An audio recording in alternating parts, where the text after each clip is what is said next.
Welcome back, Royalist fam, to another League Night bowling video. Tonight, we got a little break on Tuesday from the alleys, so that kind of helps. We didn't bowl good Monday night, so we want to bowl better tonight. That's kind of the main thing here. We are going into the evening with a 180 average, so we still got that going for us in this league at the moment, but a good night would help a lot. Um, so yeah, we're playing a pretty solid team all around. So we are going to need a pretty good effort tonight. That would help a lot, or bad luck just strikes everybody in general. That usually we come out on top if that occurs. Practice goes all right. We are throwing a Brunswick Carbon Lime Rhino this time. So we're going to go with that and see where we end up because obviously the Evo is kind of burnt out here. I do have the Evo here anyway, but for the sake of today, I decided to pull out the Rhino. So that's what we're gonna do. Hammer radioactive vibe is still there, along with my spare ball, but all 5 bowling balls are present and ready to go should they be used. So yeah, on to game one. Here we go. Let's start the night off good.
So far, so good.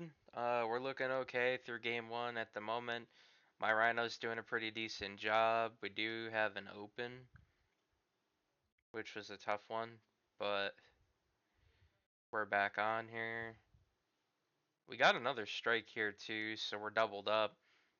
We can make a good run of it, but it has been a while since I've thrown my Rhino out there, and it continues to get the job done there. We're coming into a triple. TJ off a couple opens now, trying to get back on track. He'll do just that here. And then we go back up to me. This is a huge opportunity here for me. If we can do another good ball, we leave another pin on the right side, which we need to take this. We do just that. Yeah, I know you can't really see the ball very well there, but we do take it. Now we're on to the 10th frame. So we just need something decent here and we can get a 200. Lo and behold, this ends up being a very weird leave that I don't get often. So I throw my vibe at it. I hit one, throw one pin into the corner. It doesn't grab it. So I finish with 200 exactly after game one. TJ's gonna wrap up. We're up by a lot at this point, so we had a very good start to the evening, regardless. So it all worked out in the end pretty good for us after one. Rhino's doing its job. We're gonna hope it stays with us the whole evening. Sucks that we split in the 10th, but or well, it's not really a split, but like you know, it's a makeable, but it just doesn't work out in our favor there. But yeah, very good start to the night. We're up big, and we just gotta stay that way going through. This is actually a very well put together team that we're bowling against, so they're pretty good on paper. They just didn't have as good of a game as we did, in my opinion. If you like the content so far in this video, make sure you like and subscribe. I greatly appreciate it. Make sure you check out our shorts on our channel as well. I do post as many shorts as I can daily. Since I'm bowling so much this summer, there's always going to be content here on the YouTube channel. On to game 2 we go, and I'll see you in just a few minutes.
Okay, so I'm off to a very slow start, and I swapped balls to the Hammer Radioactive Vibe because I felt like my Rhino wasn't really cutting it anymore. I ended up going to try to get these two pins out of the right corner, and I missed terribly. So TJ's back up. We are kind of borderline at the moment of possibly trying to take a win here. But with me not playing very good at the moment, it's kind of putting us in a tough spot, sadly. But Mark is also up now here. He hasn't had a better game either, but he's slightly higher than us. That's pretty much the only difference there. He's able to knock 10 down there. Now, for us, we're coming off of a strike onto this frame. This Rhino is back up again, trying to get some luck in it, and yeah, back to the right side we go. I end up taking the pin down for a spare, and we have something to work on going into the 10th. Sadly, this isn't going to be as great as our first game, but once again, we run into the same issue with another right side spare. We take it down though, so it's not all that bad. Thankfully, we got past it. Now we are going to throw a fill ball, and we leave a split. So we're pretty much going to go on to finish game 2 with a 146. This game's kind of out of reach for us, as TJ leaves the 7. If he struck here, we would have had a better shot, but it just didn't play out that way. But then again, I didn't have a good game. Mark was off average as well, and that put us in a hole. It's not out of reach though, but it's just not a ideal game that we want to have as a group.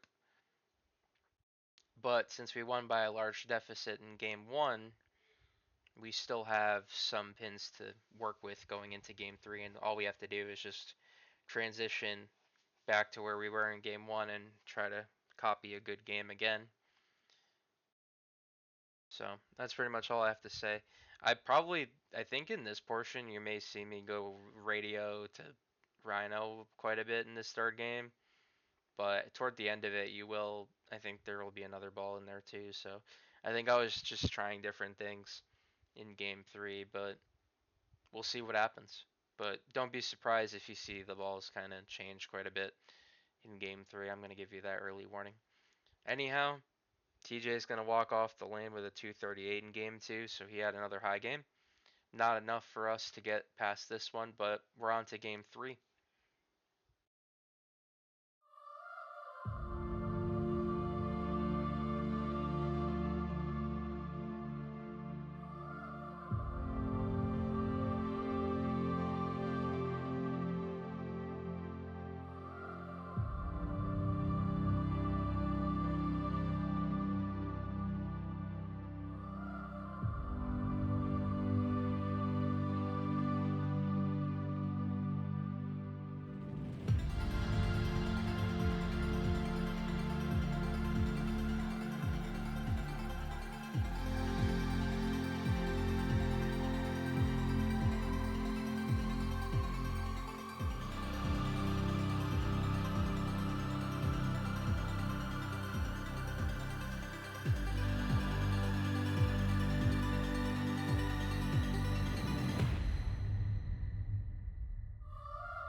Just about halfway through game 3 now. The best way to summarize it is we had a good double and we have the strikes, but we have mistakes.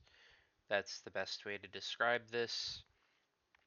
I mean, we could still have a decent finish. It's not completely ruled out. Mark, by the way, is on like a run of strikes.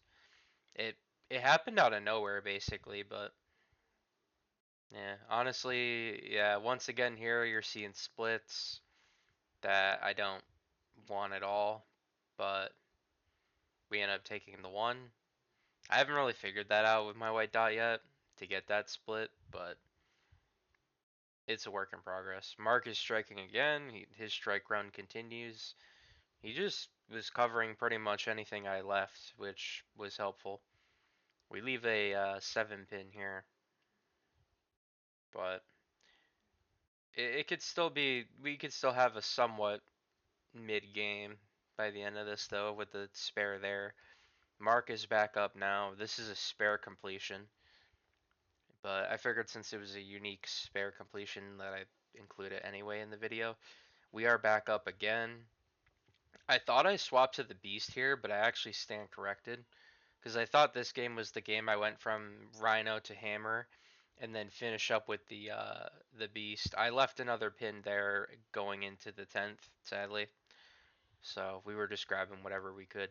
It was a bit of a frustrating night after game one, but ever since that split happened, we kind of had bad luck. Mark is on the second ball here in his final throws of the evening. He would have to spare.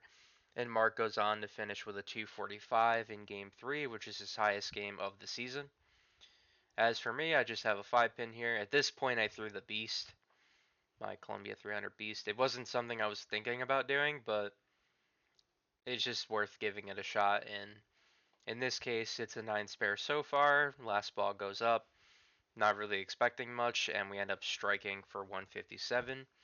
So I guess maybe we'll give it a shot. But TJ did say that it's actually something worth giving a shot after the fact. So starting on the next video, you will see me bring that ball back out. It's actually my very first bowling ball in the collection of bowling balls I have. So we're going to give it a go starting next week and see what happens. As for TJ here, he's just taking care of business. We won this game regardless because Mark was playing out of his mind. Um, but TJ finishes up with a 214 here. He's having a good night regardless of that, with another good series in the books. Um, as for me though, we finished with 503, so it's okay, but we gotta be better. So hopefully we can find something during this break from the alley. I didn't bowl, and so after this on Wednesday, I didn't bowl until Monday, so this ended up being the start of a break from bowling that I haven't had in a hot minute. As I talked about earlier, I had a 200, 146, and 157 for 503. 43 pins under the average. We go on and take 7 of 9 points, and our season record grew to 50 and 31. I featured my best game of the night, which is that 200 game, and then obviously the stat breakdown showing that we did end up going 7 and 2. Only lost game 2 by just a little bit, right around the 40s basically, but we kept it close enough that we locked in for a good game 3 at the end, which I didn't really contribute much to because I was off average on that one by a lot. So with that said, I hope you enjoyed this video.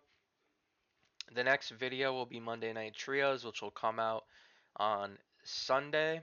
So be on the lookout for that. And I look forward to continuing posting more content here on YouTube very, very soon. Have a great rest of your night or day, depending on when you're watching this. And I'll catch you later, Whalers fam. Thank you for watching.